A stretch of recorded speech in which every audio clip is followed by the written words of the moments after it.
Online YouTube চ্যানেলে তোমাদের প্রত্যেককে স্বাগত। খুবই গুরুত্বপূর্ণ ভিডিও, যারা তোমরা দীর্ঘ কয়েক বছর থেকে দীর্ঘ কয়েক মাস থেকে গ্রুপ ডি পদের জন্য ওয়েট করে আছো। অত্যন্ত গুরুত্বপূর্ণ ভিডিও, আশা করি কম বেশি প্রত্যেকেই জানো। দীর্ঘ কয়েক বছর থেকে এই রাজ্যে গ্রুপ ডি নিয়োগ করা হয়নি। এই রাজ্যে কয়েক বছর থেকে গ্রুপ ডি নিয়োগ করা হয়নি, তবে কয়েক মাস আগে শর্ট নোটিশ প্রকাশিত হয়েছে এবং বিভিন্ন সংবাদ মাধ্যমে সেটা জানানো হয়েছে, যেখানে 12,000 ভ্যাকেন্সিসে গ্রুপ ডি নিয়োগ করা হচ্ছে রাজ্যে। তবে নিয়োগ প্রক্রিয়া শুরু করা হয়নি এবং জানিয়ে রাখি, এই নিয়োগ প্রক্রিয়া আর কয়েকদিনের মধ্যেই তোমরা দেখতে পারবে। আর কয়েকদিনের মধ্যেই 12,000 প্লাস শূন্য পদে রাজ্যে গ্রুপ ডি পদে নিয়োগ করা হচ্ছে। অত্যন্ত গুরুত্বপূর্ণ আপডেট এবং গুরুত্বপূর্ণ পদে নিয়োগ করা হচ্ছে। সেক্ষেত্রে আশা করি প্রত্যেকেরই হাতে একটা সুযোগ আছে, যেখানে 12,000 প্লাস পদে গ্রুপ ডি পদে নিয়োগ করা হচ্ছে। কবে থেকে আবেদন শুরু হবে, কারা কারা যোগ্য প্রার্থী হবে, কোন পরীক্ষার মাধ্যমে নিয়োগ করা হবে এবং বিগত যে নিয়োগটি হয়েছে সেই নিয়োগের কাট অফ কত ছিল, কত ভ্যাকেন্সি ছিল, অবশ্যই আমরা বিস্তারিত তথ্য A to Z তথ্য আমরা ভিডিওতে আলোচনা করব। অবশ্যই ভিডিওটি সম্পূর্ণ দেখো। আশা করি ভিডিওটি দেখলে গ্রুপ ডি সম্পর্কিত আর কোনো ভিডিও দেখার প্রয়োজন থাকবে না। এই গ্রুপ ডিতে যে বেতন থাকে, প্রথমে শুরুতেই 20,000 থেকে 22,000 টাকা পর্যন্ত বেতন থাকে। এই রাজ্যের বিভিন্ন জেলাতে প্রত্যেকটা জেলাতেই পরীক্ষা সেন্টার পাবে, বাংলা ভাষায় পরীক্ষা দিতে পারবে। কোন পরীক্ষা দিতে হবে, কত নম্বরের পরীক্ষা হবে এবং কোন বিষয়গুলো তোমাদের ফলো আপ করতে হবে বা কী করে প্রিপারেশন নেবে, সমস্ত তথ্যই তোমাদের জানাবো। কেননা আর কয়েকটা দিন পরেই পুরোপুরি অনলাইন অ্যাপ্লাই স্টার্ট হচ্ছে। যারা দীর্ঘদিন থেকে ওয়েট করে আছো, অবশ্যই তোমরা ভিডিওটি সম্পূর্ণ দেখো। কবে থেকে অ্যাপ্লাই করতে পারবে অবশ্যই আমি সেটাও তোমাদের জানাচ্ছি ভিডিওর মাধ্যমে। তো খুবই গুরুত্বপূর্ণ ভিডিও প্রত্যেকেরই জন্য। এই পদে অ্যাপ্লাই করার জন্য শিক্ষাগত যোগ্যতা কী থাকতে হবে, প্রথমে দেখে নিচ্ছি। এই পদে অ্যাপ্লাই করার জন্য শিক্ষাগত যোগ্যতা তোমাদের কি থাকতে হচ্ছে। এই পদে অ্যাপ্লাই করার জন্য শিক্ষাগত যোগ্যতা মিনিমাম 8 পাস। মিনিমাম 8 পাস করলেই তোমরা প্রত্যেকে অ্যাপ্লাই করতে পারো। 8 টু মাধ্যমিক এবং হায়ার সেকেন্ডারি তোমরা প্রত্যেকে অ্যাপ্লাই করতে পারো। রাজ্য সরকারের একমাত্র চাকরি, যেখানে শুধুমাত্র 8 পাস করলেই তোমরা এখানে অ্যাপ্লাই করতে পারো। 8 টু মাধ্যমিক হায়ার সেকেন্ডারি প্রত্যেকে তোমরা অ্যাপ্লাই করতে পারো। এখানে বিভিন্ন ডিপার্টমেন্টে বিভিন্ন শিক্ষাগত যোগ্যতা চাওয়া হয়, তবে মিনিমাম 8 পাস করলেই তোমরা প্রত্যেকেই, মেল এবং ফিমেল তোমরা প্রত্যেকে এলিজিবেল, প্রত্যেকে অ্যাপ্লাই করতে পারো। কোনো পার্সেন্টেজের প্রয়োজন নেই, কোনো আইটিআই বা অন্য কোনো সার্টিফিকেটের প্রয়োজন নেই। শুধুমাত্র মিনিমাম নাম্বারে 8 মাধ্যমিক হায়ার সেকেন্ডারি পাস করলেই তোমরা প্রত্যেকে এখানে অ্যাপ্লাই করতে পারছো।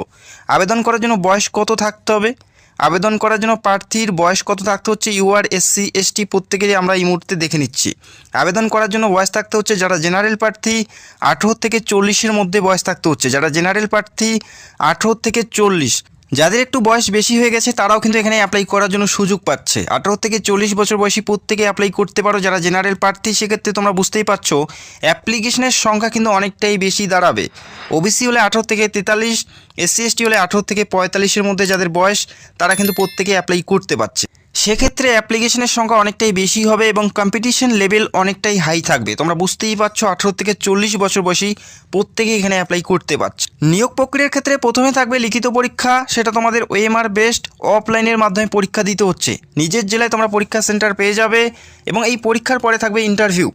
তো যারা অ্যাপ্লাই করবে প্রত্যেকের এই পরীক্ষা দিতে হচ্ছে। এই পরীক্ষা যারা সফলভাবে পাস করবে তারা ইন্টারভিউর জন্য ডাক পাবে এবং সবশেষে লিখিত প্লাস ইন্টারভিউ, এই দুটি পরীক্ষার উপর ফাইনাল মেরিটের মাধ্যমে নিয়োগ করা হবে। যাদের নাম্বার সর্বোচ্চ থাকবে তারাই কিন্তু এখানে সুযোগ পাবে। কত নম্বরের পরীক্ষা হবে, কোন কোন বিষয়ের উপর তোমাদের নজর দিতে হবে বা কোন কোন বিষয়ের উপর পরীক্ষা হবে, সেটা অবশ্যই আমি তোমাদের জানাচ্ছি এই মুহূর্তে। লিখিত পরীক্ষা, যেখানে 45 নম্বরের একটা পরীক্ষা হবে। MCQ টাইপের পরীক্ষা হবে, প্রত্যেকটা প্রশ্নের মান 1 করে থাকবে। অফলাইনের মাধ্যমে পরীক্ষা দিতে হচ্ছে, যেখানে পরীক্ষার সময় পাবে 1 ঘন্টা। কোনো নেগেটিভ মার্কিং নেই, অর্থাৎ প্রত্যেকটা প্রশ্নই তোমরা অ্যান্সারিং করতে পারো। ভুল উত্তরের জন্য কোনো নাম্বার কাটা যাবে না। বোঝা গেল? 45-এর মধ্যে পরীক্ষা দিতে হচ্ছে। এই পরীক্ষা যারা সফলভাবে পাস করবে তারা ইন্টারভিউর জন্য ডাক পাবে, যেখানে ইন্টারভিউ 5 নাম্বার থাকে। 45 প্লাস 5 অর্থাৎ 50-এর মধ্যে যাদের নাম্বার সর্বোচ্চ থাকবে তারাই কিন্তু এখানে সুযোগ পাচ্ছে। তো আশা করি বুঝতে পারছো। এবং লিখিত পরীক্ষায় যে বিষয়বস্তুর উপর পরীক্ষা হচ্ছে, জিকে থেকে থাকবে 15 নাম্বার, যেখানে ইতিহাস, ভূগোল, বিজ্ঞান, রাষ্ট্রবিজ্ঞান প্রত্যেকটা বিষয় অন্তর্ভুক্ত থাকবে। যেখানে 15 নাম্বার থাকবে জিকে থেকে। 8 টু মাধ্যমিক লেভেলের যে সমস্ত বইগুলো আছে, ইতিহাস থেকে ভূগোল প্রত্যেকটাই তোমাদের A to Z ফলো করতে হবে, সেখান থেকেই তোমরা কমন পেয়ে যাবে। 8 টু মাধ্যমিক লেভেলের ইতিহাস থেকে শুরু করে ভূগোল প্রত্যেকটা বই অধ্যায়ভিত্তিকভাবে তোমাদের ফলো করতে হবে। জিকে থেকে 15 নাম্বার থাকছে। তারপরে অঙ্ক থেকে থাকবে 15 নাম্বার, অনুপাত, সমানুপাত, লসাগু গসাগু ঘড়ি সম্পর্কিত অঙ্ক, লাভ ক্ষতি সরল সুদ, এই সমস্ত টপিক থেকে তোমাদের অঙ্ক থাকবে একটু মাধ্যমিক লেভেলের, এবং কারেন্ট অ্যাফেয়ার্স থেকে থাকবে 15 নাম্বার। সাম্প্রতিক যে সমস্ত ঘটনাগুলো ঘটেছে প্রত্যেকটাই তোমাদের ফলো করতে হচ্ছে, সেটা খেলাধুলা থেকে শুরু করে রাজনীতি, চলচ্চিত্র, প্রত্যেকটা বিষয় তোমাদের A to Z তোমাদের ফলো করতে হচ্ছে। এই পরীক্ষায় যারা সফলভাবে পাশ করবে তারা 5 নম্বরের ইন্টারভিউর জন্য ডাক পাবে। 45+5 অর্থাৎ 50 নম্বরের ফাইনাল মেরিটের মাধ্যমে নিয়োগ করা হচ্ছে। যেহেতু এখানে কম্পিটিশন লেভেল অনেকটাই হাই, সেক্ষেত্রে তোমাদের যথেষ্ট পরিশ্রম করতে হবে, প্রিপারেশন নিতে হবে। যারা অলরেডি প্রিপারেশন নিচ্ছ তো তোমরা চালিয়ে যাও, এবং যারা এখনও শুরু করোনি আমি তোমাদের রিকোয়েস্ট করব, অ্যাপ্লাই করার পর কিন্তু বেশি একটা সময় দেওয়া হয় না পরীক্ষার জন্য, তো এখন থেকে প্রিপারেশন নাও। খুব শীঘ্রই আশা করা যাচ্ছে জানুয়ারি মাসের মধ্যেই পুরোপুরি অনলাইন অ্যাপ্লাই স্টার্ট হয়ে যাবে। দীর্ঘ কয়েক বছর পর এই নিয়োগটি করানো হচ্ছে, আশা করি প্রত্যেকের হাতে সুযোগ আছে। তো এখন থেকে প্রিপারেশন স্টার্ট করে দাও, এবং কোন বইগুলো ফলো করবে খুব শীঘ্রই আমি ভিডিও করে আমি তোমাদের জানাবো, এবং পুরোপুরি সিলেবাস নিয়ে আলোচনা করব।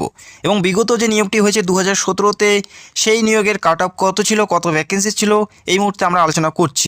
2017-তে শেষবার এই নিয়োগের পরীক্ষা হয়েছিল, যেখানে টোটাল ভ্যাকেন্সি ছিল 6000। টোটাল ভ্যাকেন্সি ছিল 6000। পরীক্ষা হয়েছিল 20 মে 2017-তে পরীক্ষা হয়েছিল। আজ থেকে 6-7 বছর আগে এই পরীক্ষাটি হয়েছিল।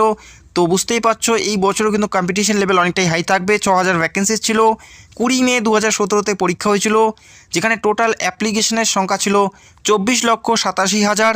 পরীক্ষায় বসেছিল 18 লক্ষ, এবং ইন্টারভিউ ডাক পেয়েছে 19,500 জন ইন্টারভিউ ডাক পেয়েছে, এবং সবশেষে 6000 জন কিন্তু এখানে জয়নিং পেয়েছে। তো এই বছরের ক্ষেত্রেও আমি তোমাদের জানাবো, এই বছরেও অ্যাপ্লিকেশনের সংখ্যা অনেকটাই বেশি হবে। দীর্ঘ কয়েক বছর পর এই নিয়োগটি করানো হচ্ছে।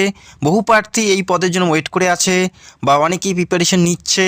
তো বুঝতেই পারছো দীর্ঘ কয়েক বছর পর যেহেতু এটা নিয়োগ করানো হচ্ছে, সেক্ষেত্রে এই বছরও কিন্তু একটা বড় সংখ্যায় অ্যাপ্লিকেন্ট সংখ্যা কিন্তু দাঁড়াবে। 2017-তে কাট অফ কত ছিল SC ST OBC UR এর, সেটা এই মুহূর্তে আমরা স্টেপ বাই স্টেপ দেখে নিচ্ছি। যেখানে টোটাল ভ্যাকেন্সিজ আবারও জানাচ্ছি 6000 টোটাল শূন্য পদে নিয়োগ করা হয়েছিল 2017-তে। ক্যাটাগরি ওয়াইজ কাট অফগুলো আমরা এই মুহূর্তে দেখে নিচ্ছি। ইউআরদের ক্ষেত্রে কাট অফ গেছে 46.5 ছিল কাট অফ, যেখানে টোটাল ভ্যাকেন্সি ছিল 2742 জন। 46.5 ছিল কাট অফ 50 নম্বরের মধ্যে। এবং ইউআরের যে সমস্ত রিজার্ভেশনগুলো আছে, যেমন PWD, তাদের ক্ষেত্রে কাট অফগুলো তোমরা দেখতে পাচ্ছ। ঠিক একইভাবে এসসিদের ভ্যাকেন্সি ছিল 1165 টোটাল ভ্যাকেন্সিস, তাদের কাট অফ ছিল 46.5। 46.5 ছিল এসসিদের কাট অফ, যেখানে 1165টি টোটাল শূন্যপদ ছিল। এসটিদের ক্ষেত্রে 336টি টোটাল শূন্যপদ, তাদের কাট অফ ছিল 25.5।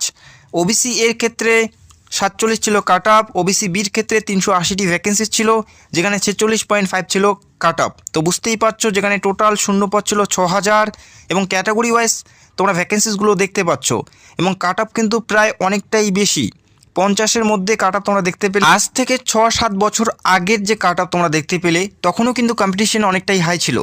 তো 6-7 বছর পর কম্পিটিশন কিন্তু কমবে না, আরও বাড়বে, বুঝতেই পারছো। তো যারা প্রিপারেশন নিচ্ছ কন্টিনিউ চালিয়ে যাও, আর কিছুদিনের মধ্যে পুরোপুরি অনলাইন অ্যাপ্লাই স্টার্ট হয়ে যাবে, যেখানে 12,000+ ভ্যাকেন্সিস থাকছে, যেখানে 8 টু মাধ্যমিক প্রত্যেকে তোমরা অ্যাপ্লাই করতে পারো। নিজের রাজ্যে তোমরা পরীক্ষা সেন্টার পাচ্ছ, বাংলা ভাষায় পরীক্ষা দিতে পারছো, এবং খুব শীঘ্রই পরীক্ষার সিলেবাস এবং কোন বইগুলো পড়বে ভিডিও করে আমি তোমাদের জানাবো। যদি তোমাদের কোনো প্রশ্ন থাকে সেটা অবশ্যই কমেন্ট করতে পারো। যারা চ্যানেলে নতুন দর্শক চাইলে অবশ্যই চ্যানেলটাকে সাবস্ক্রাইব করে রাখতে পারো। তো ভিডিওটি দেখার জন্য অসংখ্য ধন্যবাদ। Thank you so much.